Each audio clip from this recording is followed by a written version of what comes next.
Welcome back to Real Surf Stories. Ever since Kevin Reed, Matt Keckley, and Davey Smith took surfing above the lip in the mid-70s, and Buttons and Bertelmann redefined creativity on the wave face, the rule seems set in stone. The most dynamic and innovative surfers who captured the world's imagination never held the trophy at the end of the year. The greatest innovators in surfing almost never become world champions. The surfers who change the game usually sacrifice results, chasing maneuvers no one else can pull, and that the judges are not qualified to comprehend. That's because competitive surfing has always rewarded consistency, while true innovation is built on risk. But once, one surfer broke every rule, and in doing so, changed competitive surfing forever. By the mid to late 80s, professional surfing was still largely a game of percentages. Judges rewarded wave selection, length of ride, and amount of maneuvers as much, if not more, than the intensity and innovation of dynamic maneuvers. Winning wasn't about blowing minds. It was about making fewer mistakes. The Marathon 25-plus event ASP World Tour favored tacticians over gamblers. The 87 and 88 world champions, Damien Hardman and Barton Lynch, became legends through discipline, precision, and strategic heat surfing. They were contest machines built perfectly for the judging system of the era. Meanwhile, one surfer on the rise seemed completely incompatible with that formula: Martin Potter. To most, he was considered the best free surfer on the planet. However, the consistency required to be a world champ eluded him. Nobody believed he would ever become world champion. Potter first paddled out in Durban, South Africa, at 10 years of age. Once I found I could ride a wave, then all of a sudden, okay, what can I do to get better on it? So I'd be watching the good guys and trying to match what they would do. As a young kid, 3 or 4 days in, I was paddling out the back. People are like, what are you doing out here? You shouldn't be out here. I just wanted to ride as many waves as I possibly could, and that encouraged my learning curve was pretty quick. By 15, the surfing world was already starting to hear of his name. All my friends were telling me that I've lost my mind. The media were jumping all over it saying, is this kid actually allowed to be a professional? He's too young. So there was all this controversy, and all the guys that were pro were looking at me, shaking their head, going, mate, we're going to eat you up. And I was like, okay, bring it on. And so it was a bit of a joke to start off with until I won the very first pro event that I entered in South Africa. In 1981, he stunned everyone by defeating former world champion Shaun Tomson to win his first world professional contest. It was at a place called Nahoon Reef, and because it was right before their big international events, and so all the local pros were warming up with that event, including Shaun Tomson, who was the hero. He was like one of my heroes, still is one of my heroes. And I ended up making it all the way to the final up against Shaun, and then beat Shaun in the final. So at 15, won my very first professional event. And that was right before the big international event. So it kind of shut everyone up a little bit. You know, Shaun sent me a telex, and it was like, congratulations, you know, looking forward to seeing your future blossom. It was the most beautiful message I've ever had from anyone. It kind of got me really excited for what was to come. Then he backed it up almost immediately, finishing runner-up at both the Gunston, behind Shane Horan, and the Mainstay Magnum, behind Mark Richards. I had to really prove myself because I had to go through the trials. 3 days before the main event starts, they run the trials, and there's 200 or 300 guys in the trials with 6 guys in a heat. So once I got to the main event, I thought, there's only one other guy in the water now. This is going to be easy. I wasn't scared. I wasn't intimidated by these guys because I knew they couldn't beat me up because I was like a little kid. And I knew I had them. I knew I had them scared. I knew I had them on the back foot. They were absolutely terrified of losing to a 15-year-old. Within weeks, the unknown teenager had pushed 3 of surfing's biggest superstars to their limits and put the world on notice. They would try and intimidate me, the Dane Kilos and the Simons and the Shauns, and They would literally try and paddle over the top of me. I had a heat with Mark Richards, and I got the first wave of the heat, and I thought, okay, that was a good one. I'm in with a chance. And I was paddling back out, and he took off on this wave, and he sees me out of the corner of his eye, and all of a sudden he does this big sort of check turn and comes straight at me. And I'm like, oh shit, he's going to run me over. And I had to duck dive under, and he went straight over the top of me. And I thought, if I hadn't duck dived really deep, he would have killed me. He tried to take me out. But his true arrival came that winter. The Pipeline Masters, Going Off, Second Reef, and Martin Potter transformed overnight from underground prodigy into international phenomenon. 82, fast forward, I make it through to the semi-finals of the Pipe Masters. I've got Mark Richards, Rabbit Bartholomew, and Michael Ho, 3 legends out there. It's literally 15-foot, second reef, biggest pipeline I've ever seen in my life. And this massive set comes, and because those 3 were so focused on themselves, they forgot about me, and I just beelined it for the middle of the ocean for one reason and one reason only, because I was so scared. And I thought, the further out I get, the better it's going to be for me, right? Paddled in the right direction, and that wave just stood up on the second reef and just went, here I am, you know.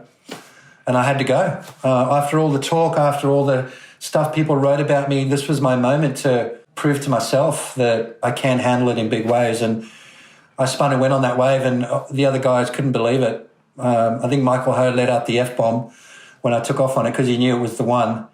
Yep. And I screamed the whole way through that wave and got spat out the end and got a perfect 10 for it. And that was that sliding door moment that I think if I had let that wave go, I don't think I would have been who I am today. I think I would have regretted that for the rest of my life, and I think that would have crushed me. Professional surfing had discovered its next superstar. What nobody realized was that he would eventually redefine how contest surfing itself would be surfed and judged.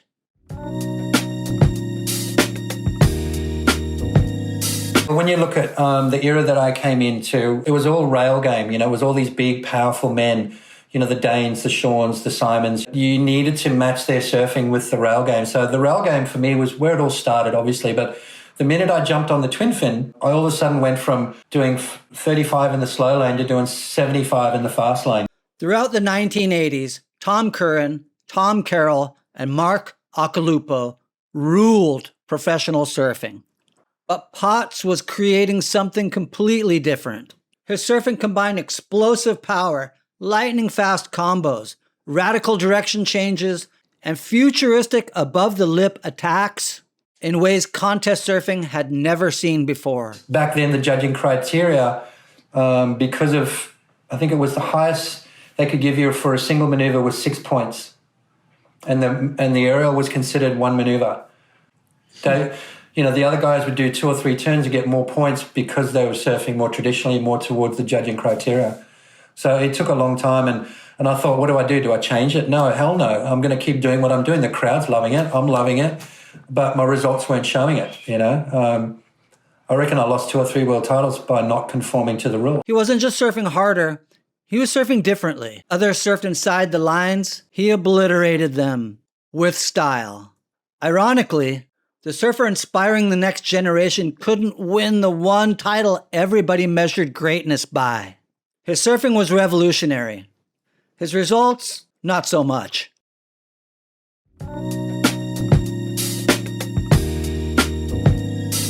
Despite his enormous talent, Potter spent much of the decade sabotaging himself. Wild, unpredictable, a notorious party animal. Think about it, 16, 17, 18, you got a pocket full of money, a plane ticket around the world, and no one telling you what to do.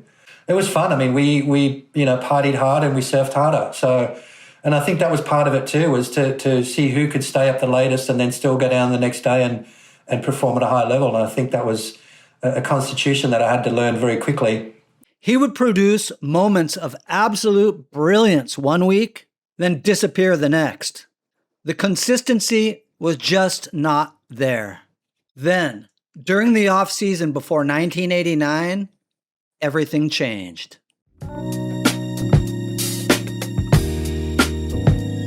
I was winning events, but I wasn't dominating like I wanted to. I wasn't getting that elusive world title. You know, I was coming close. I was top 5, constantly top 5 guys, but never really breaking into that next step, and that's winning. And that's when the training and my relationship with Tom Carroll came into play, and he basically showed me how to be a true professional from inside and outside of the water.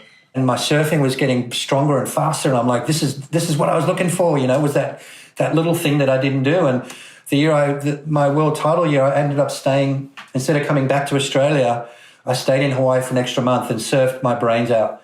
And then went from there to California, and that's when the title for me started. For the first time in his career, Martin Potter approached surfing like an athlete instead of simply an artist. He exploded out of the gates, and to start the year, he was untouchable, winning 4 of the first 5 events on tour. The rest of the field was getting smoked. By season's end, he had captured the ASP World Champion by the largest winning margin in ASP history. No one was even close. He finished the season with 6 victories, including the O'Neill Coldwater Classic in Santa Cruz, the Coke Classic at Manly, the Rip Curl Pro at Bells, the Marui Japan Pro, the Quicksilver Pro France, and the Arena Surf Masters, also in France. This wasn't merely a championship season. It was one of the most dominant season performances professional surfing had ever witnessed.